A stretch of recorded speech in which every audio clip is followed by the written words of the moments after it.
राधे राधे।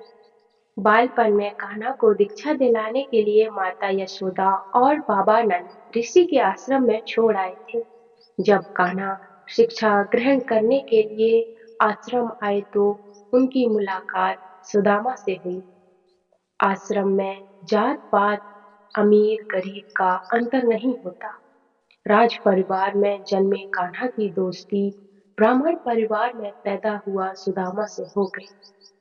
वक्त के साथ साथ ये मित्रता इतनी घनिष्ठ हो गई कि पूरी दुनिया में कृष्ण सुदामा की दोस्ती का गुणगान किया जाता है। शिक्षा दीक्षा पूरी होने के बाद भगवान कृष्ण राजा बन गए और सुदामा अधिक गरीब और बुरी आर्थिक स्थिति में आ गए। भगवान श्री कृष्ण के पहले गुरु ऋषि संदीपन संदीपनी थे। ऋषि संदीपनी का आश्रम मध्य प्रदेश के उज्जैन अमंतका में था। श्री कृष्ण के साथ ही उनके बड़े भाई बलराम और सुदामा ने भी ऋषि संदीपनी के आश्रम में शिक्षा दीक्षा ली थी। आश्रम में श्री कृष्ण ने वेद और योग की शिक्षा के साथ 64 कलाओं की शिक्षा ली थी। ऋषि संदीपनी के आश्रम में ही सुदामा से कृष्ण जी की दोस्ती हुई थी।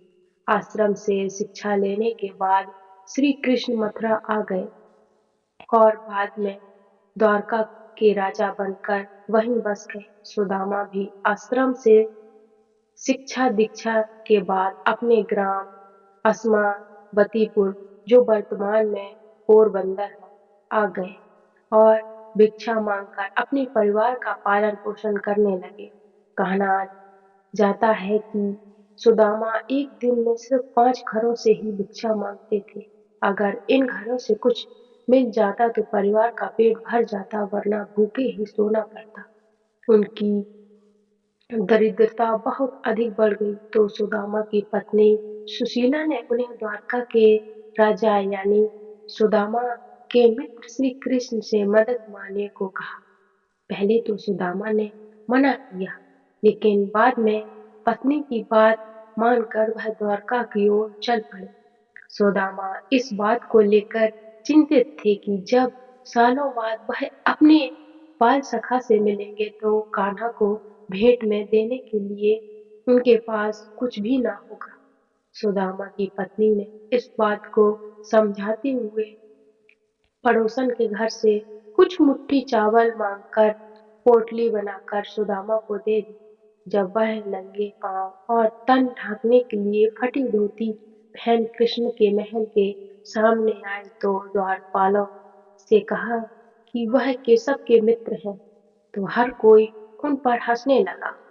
लेकिन सुदामा ने द्वारपाल से श्री कृष्ण के समक्ष उनका संदेश ले जाने की विनती की।